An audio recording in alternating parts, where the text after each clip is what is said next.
Well, we are happy to be joined by Jared Spurgeon, who's hunkered down with his wife and four kids in Minnesota and at home where he normally plays for the Minnesota Wild. Jared, COVID-19, I wonder just how it's kind of impacted you or what it's like in and around the area where you live.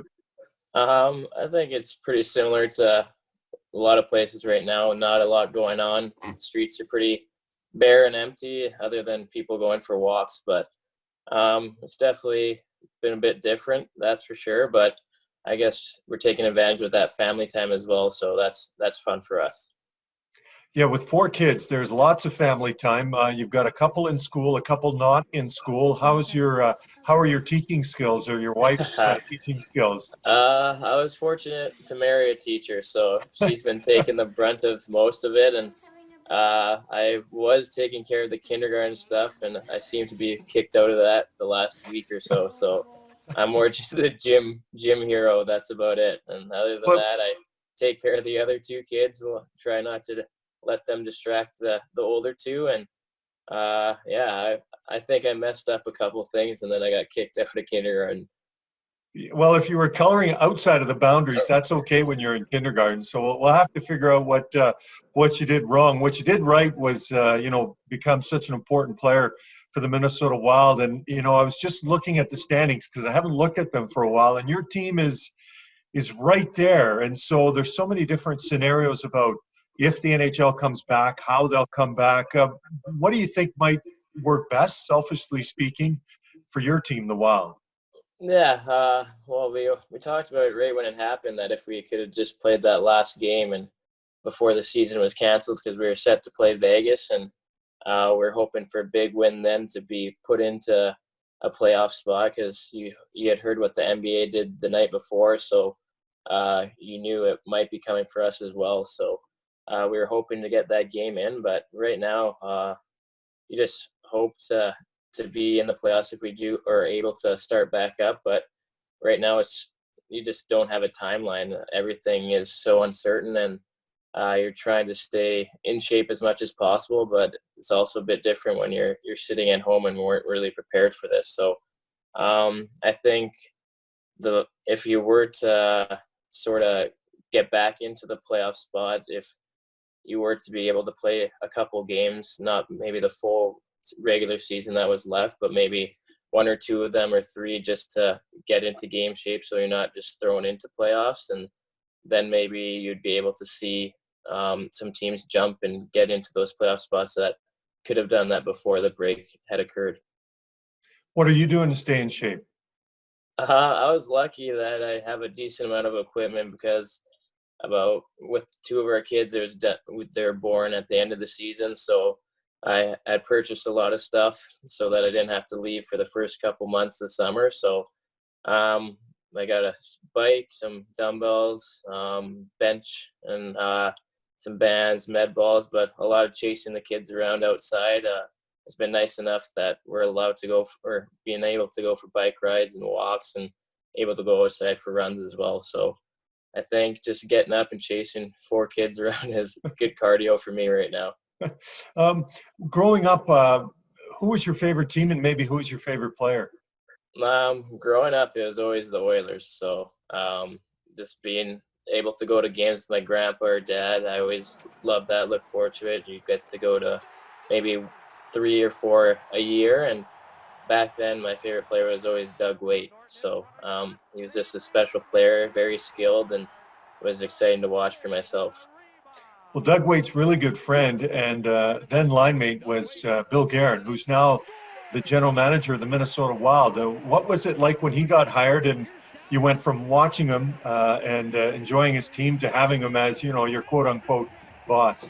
Yeah, it was pretty crazy. Just I was actually telling him a story the first time we met that when I was drafted to the Islanders, I was sitting in the weight room waiting to do my fitness testing, and I think I was maybe 2 away. I've been waiting for about 40 minutes to get into testing, and then him and Doug Weight walked in to do theirs, and I told him, I bet you I had to wait another 2 hours after that, and he took my spot. But it was pretty surreal watching those two guys walk in, two people you watched growing up your entire life as well.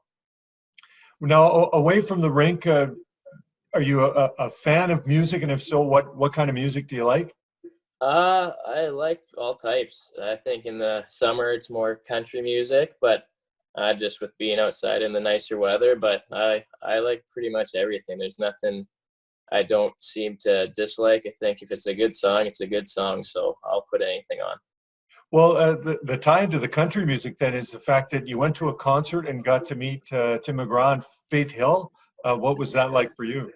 Yeah, that was pretty cool. I was able to meet him and his wife, and with my wife Danielle as well. But my wife Danielle is a big country fan as well, and growing up, Tim McGraw had a lot of big hits, so he was definitely a fan favorite of myself. And we were able to talk to him for a couple minutes, and they're big hockey fans as well. So very nice people, and pretty crazy to be able to meet people like that.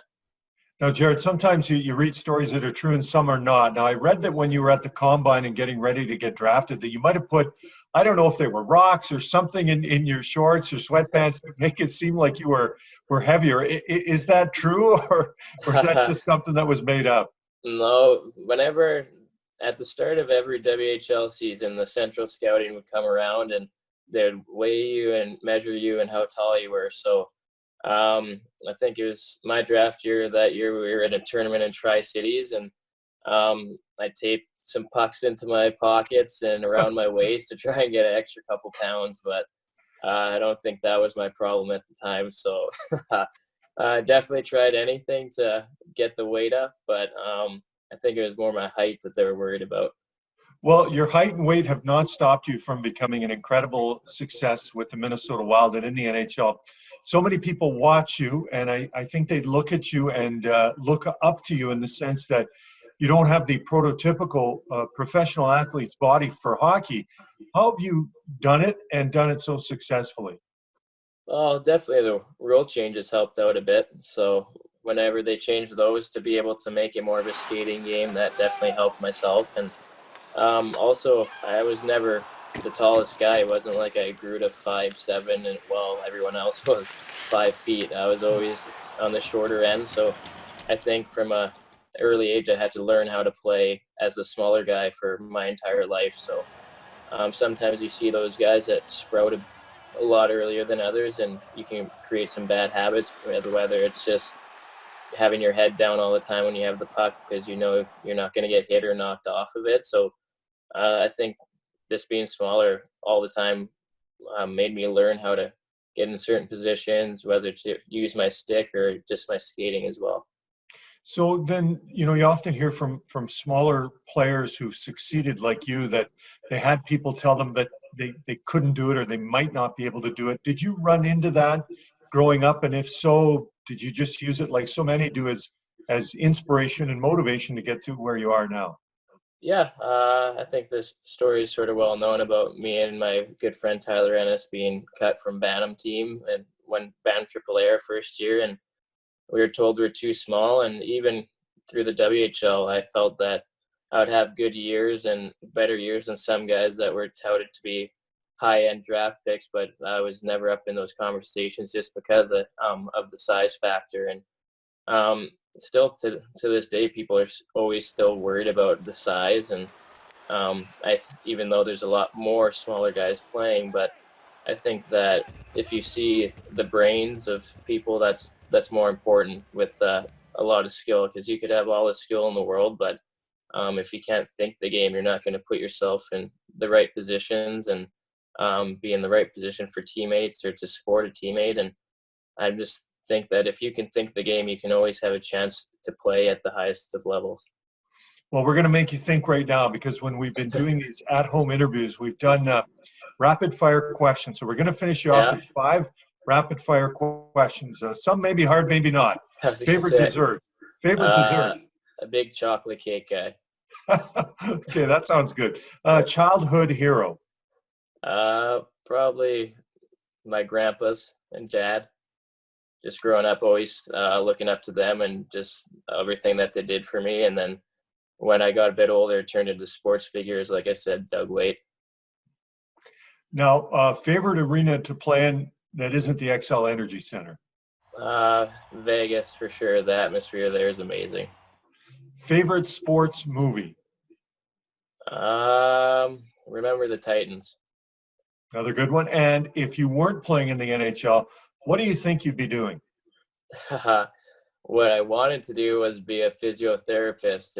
If I would have got through the school, I'm not sure about that. But I always wanted to be a physio guy or a chiropractic type of thing to be able to work with sports teams as well. Well, listen, Jared, I'm not sure how the teaching's going to go, but I'm sure you've got some work to do with the kids. And we appreciate your time, and maybe, fingers crossed, sometime soon we'll see you in a rink. Well, thanks for having me, Gene.